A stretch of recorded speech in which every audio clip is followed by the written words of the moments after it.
We also talked about intermolecular forces, okay, which is probably the biggest part of last chapter. So this chapter we are really talking about solutions. So let me ask you this. What do you know about a solution? Solves a problem. Solves stuff. Two things mixed together. Okay, any two things? Two products. It doesn't have to be a fluid. What did you say, Rachel? No, she didn't say anything. Homogeneous. Okay, a solution is a homogeneous mixture, which is what you'll see on the very first, I think that should be your first vocab word. Or It's the third. it's the third? All right. Why is this? Okay. The 26th. Let me see here. I want to go, we'll come back to this. Okay. Thanks so much.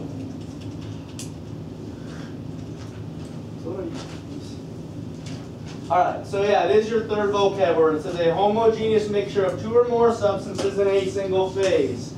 Very important here. Homogeneous mixture. We need to review that. It's one uniform mixture.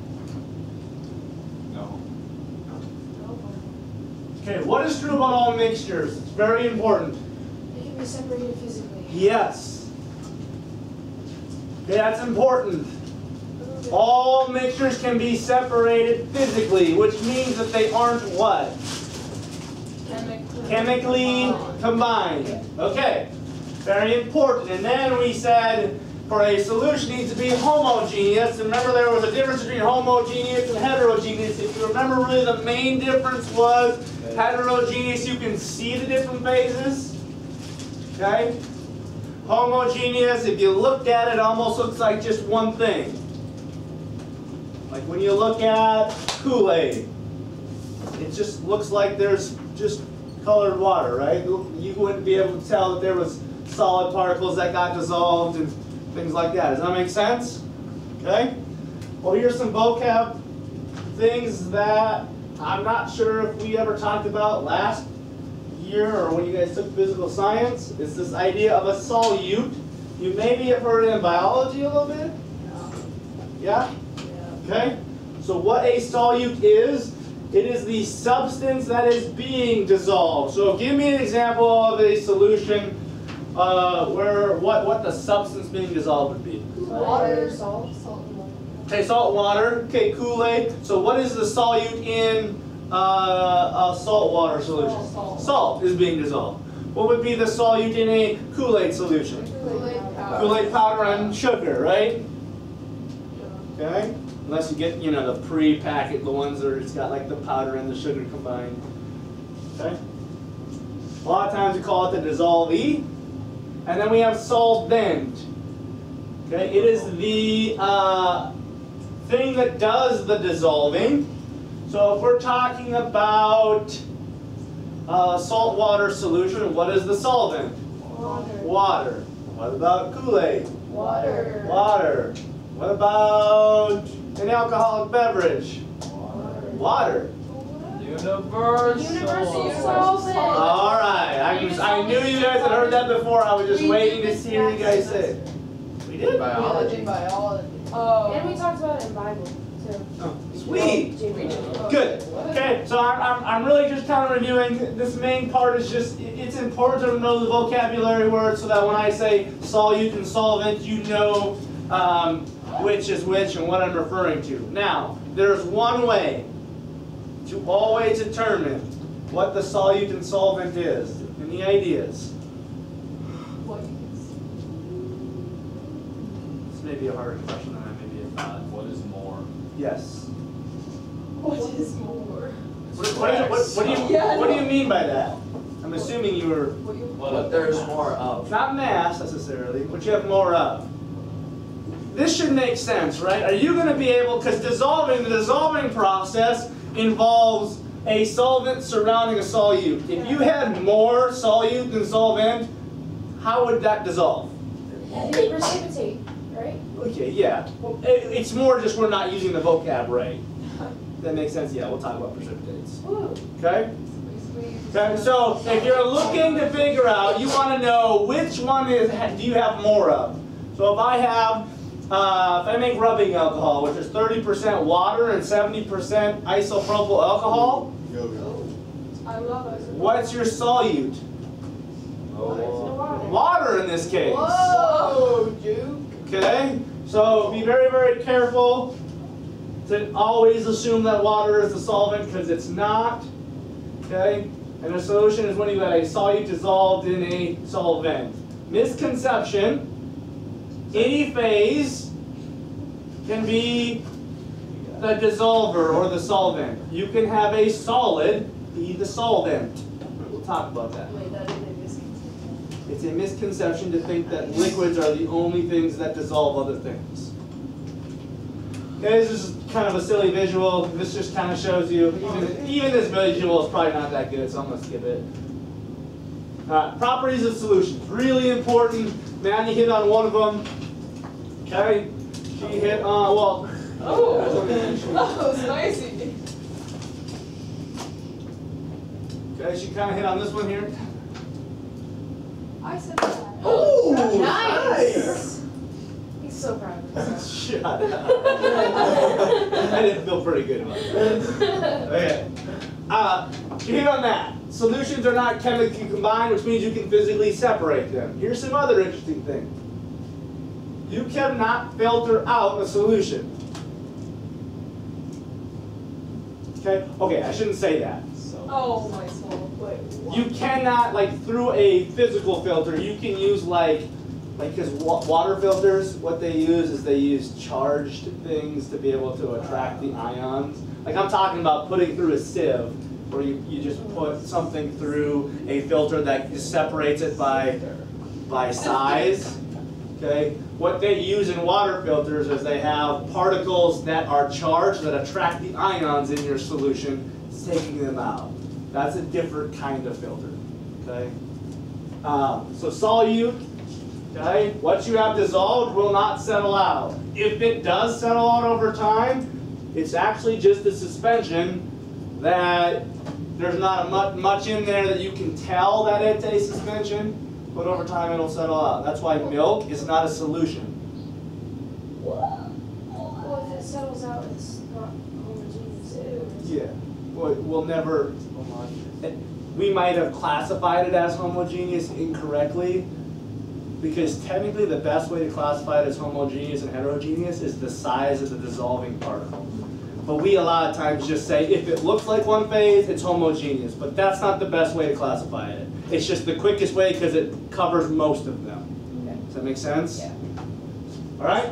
Solutions are uniform. That just simply means, usually when you look at them, an eye test, okay, but not always, because if you look at milk, you would assume that's homogeneous when it's not. Okay? And this is important because we're going to do a bunch of math in this chapter that involves concentration. What this simply says is that solutions can vary their concentration. Could I dissolve more sugar in Kool-Aid? Yeah. You betcha, amen.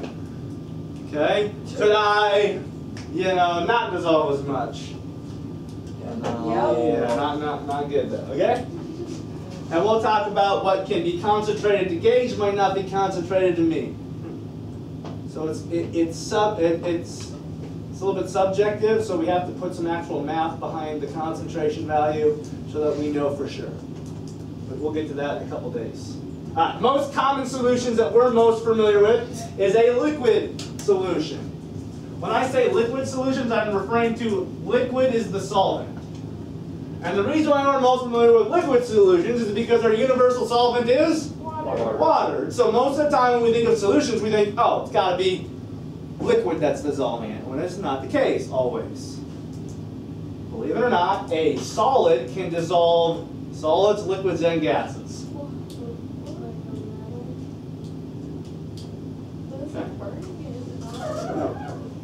Okay, so liquids can dissolve everything. Liquids can dissolve solids. We've given you a bunch of examples already today. What were they? Salt water, Kool-Aid. You could name a whole bunch more. Okay, I kind of gave you an example of a liquid dissolving another liquid. What was the example? Oh, you said like acetone. Okay, rubbing alcohol. Any alcoholic beverage is going to be this. Right, does that make sense? You've got water and liquid, some kind of liquid alcohol. Okay? And liquids can even dissolve gases. I didn't give an example of this, but can you come up with any? It's more common than you think. Yeah, which one? Liquids dissolving a gas. It's actually a lot more common than you think. Oh, right. Hold on. Really? Hold on. When something is what? If we didn't have this, a lot of our wildlife would cease to exist. Water. Yes. Water dissolves oxygen, otherwise if it didn't, what wouldn't exist? Fish. Fish.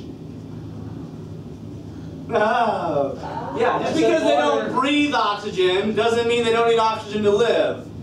Okay, fish uses gills to absorb the oxygen that's in the what? Water. Another example that you probably are completely forgetting, any pop beverages. Why do I say that? What's dissolved? Carbon dioxide is dissolved. That's what's called carbonation. Does that make sense? And you see what I'm saying? It's actually really common, although you might not think of it. I would never know. Is that what carbon dioxide? No, it's because it's got So nasty. it's disgusting, like hydrogen corn syrup. Okay. Now, here's a couple vocab words that are simple when I explain them now, but if you don't think about them or leave them until the test, you may struggle with them. It's this idea of miscible and immiscible. It's just referring to dissolving, but what's really important is it has to be Liquid. So if I have salt water, can I say salt is miscible? No. No, because it's a solid particle dissolving. Okay, so it's very specific. That's why pop out of a can tastes better than pop poured in a glass. No, they will taste Yeah. bad. Wait, why? Because if you pour it out, you know, like the bubbles on top, some of the carbonation leaves. Yeah, that's That's why if you drink it out of the can, it's usually Or you drink it out of a But it's not glass bottle. Okay. Now, anyways, it's really important that you guys underline and make a note that this is specifically liquid solutions. Not solid liquid, not gas liquid, liquid. So if I ask a question on a test, rubbing alcohol is 30% water and 70% isopropyl alcohol. Is this if the water dissolves in isopropyl, is this a miscible solution or immiscible? Oh wait. I don't really get What does it mean alcohol non-soluble? and gas. Why do they dissolve Is it- so fast? I mean, like you put gas on your hand or just like It's not dissolving. I It's just mean- diffusing. yeah. Why is it diffused so It's highly energetic and great spaces between them. What does it mean when it says not soluble? So an example of, okay, let me show you an example of miscible and immiscible. Miscible would be any liquid that actually dissolves in another liquid. Example, any alcoholic beverage, your rubbing alcohol would be miscible. Okay, immiscible, is it time to go already? 2 minutes over. Really? Yeah. Oh, Hey, Mr. Kramer. let me finish this one. Immiscible would be like oil and water. Why do I say that? Because they don't. Because they They don't mix. Now they're both liquids though, aren't they? Yeah. Okay, so they're both liquids, but they do not dissolve, so it's immiscible. If I say any solid or liquid, it doesn't even count because they're not both liquids. So gas is really, really cold. Gas is really cold? No, gas is usually really warm. Do we, Wait, so why? Because they're high energy. High And energy is energy, higher temperature.